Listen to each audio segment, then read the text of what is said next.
Human की one of the most advancing creation है aeroplane, जिससे हम मीलों की दूरी कुछ ही घंटों में कवर कर सकते हैं। जैसे कि हम जानते हैं, हम ह्यूमन के लिए आसमान में उड़ना बिल्कुल भी पॉसिबल नहीं था। तो आखिरकार ये कैसे पॉसिबल हो पाया? तो इसे जानने के लिए हमें हिस्ट्री में थोड़ा पीछे जाना होगा। Enter in 19th century. ये वो समय था जिसमें हम ह्यूमन अपनी डिटर्मिनेशन की वजह से बहुत ही सारे न्यू मशीन को टेस्ट कर रहे थे, जिसमें हम कुछ कारण की वजह से बार बार फेल हो रहे थे। फाइनली एक अटेम्प्ट सक्सीड हुआ। जैसे कि आप जानते होंगे, ये टेस्ट किए थे राइट्स ब्रदर ने। उनका एयरक्राफ्ट मॉडल एक सक्सेस था because of an interesting phenomenon in physics, the airfoil technology. तो हम इसके बारे में डिटेल्स में बात करेंगे, बट इसके पहले हमें ये जानना होगा कि एयरक्राफ्ट की फ्लाई होने के लिए कौन सा फैक्टर कंट्रीब्यूट करते हैं। तो बेसिकली इसके लिए दो फैक्टर प्राइमरीली रिस्पॉन्सिबल होते हैं। एक एयरक्राफ्ट की फ्लाई होने में सबसे इम्पोर्टेंट स्टेप होता है उसका टेक ऑफ, और दूसरा उसका नेट फोर्स को 0 मेंटेन रखना।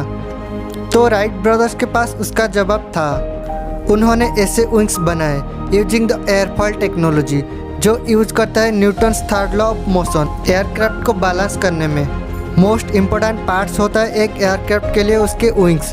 उसके विंग्स ही होते हैं जो उसके ड्यूरिंग टेक ऑफ, बैलेंसिंग और लैंडिंग में हेल्प करते हैं। एयरफॉइल टेक्नोलॉजी में राइट्स ब्रदर ने कॉर्ब शेप की विंग्स बनाए। ये विंग्स की कर्वेचर की वजह से एक बहुत ही इंटरेस्टिंग एडवांटेज मिलता है during take off and flight. Curved shape की विंग्स एयर मॉलिक्यूल्स को डिफ्लेक्ट करते हैं downwards. This is because the Newton's third law of motion, every action has an equal and opposite reaction. So wings का downward force on air molecule देता है एक upward lift aircraft को। ये lift counter करता है ग्रेविटी के downward force को, और एयरक्राफ्ट में 0 नेट फोर्स मेंटेन रखता है। क्योंकि एयरक्राफ्ट बैलेंस रहेगा इन एयर, तो उसको एक तरह की प्रोपल्सन यानी कि फॉरवर्ड फोर्स चाहिए, राइट। तो ये प्रोपल्सन देते हैं प्रोपेलर्स, जो कि लार्ज फैंस टाइप की होते हैं।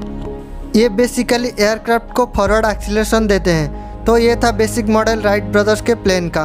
अब हम आज की मॉडर्न एयरक्राफ्ट की बात करते हैं। तो इनका भी वर्किंग मैकेनिज्म भी बिल्कुल सेम ही होता है।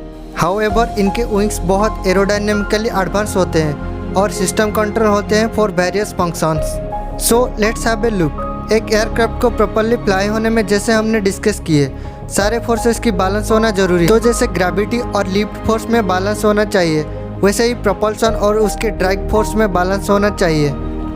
एनफ एक्सीलरेशन मिलने में एयरक्राफ्ट टेक ऑफ कर लेता है because of the lift created from the curved wings. Modern aircraft के विंग्स एक कलेक्शन होते हैं ऑफ डिफरेंट पार्ट्स। ये पार्ट्स होते हैं flap, slat and ailerons. Take off की बात, फ्लैप और स्लैट एक्सटेंड हो जाते हैं नीचे की तरफ। इससे विंग्स का सरफेस एरिया और कर्वेचर बढ़ जाता है। ये दो रीजन की वजह से ज़्यादा एयर डिफ्लेक्ट होता है, जो एक बेटर लिफ्ट देने में हेल्प करता है। टेक ऑफ करने के बाद फ्लैप और स्लैट वापस अंदर चले जाते हैं। अब फाइनली लैंडिंग अटैचमेंट यूज किया जाता है, जिसे हम कहते हैं स्पॉयलर। स्पॉयलर बेसिकली एयरक्राफ्ट की ड्रैग फोर्स को बढ़ाता है और लिफ्ट फोर्स को रिड्यूस करता है। इससे एयरक्राफ्ट का स्पीड कम होने लगता है और वो नीचे की तरफ लैंड होने लगता है। ये बहुत ही कंट्रोल तरीके से होता है और आज ये रिजल्ट एयरक्राफ्ट को एक सेफ लैंडिंग मिलता है। तो मैं आशा करता हूँ आप लोगों को इस वीडियो में एयरक्राफ्ट की फ्लाई होने का बेसिक नॉलेज मिल गया होगा। प्लीज़ दोस्तों, साइंस की कुछ इसी तरह अमेजिंग वीडियोस देखने के लिए मेरे चैनल को सब्सक्राइब करें। जय हिंद।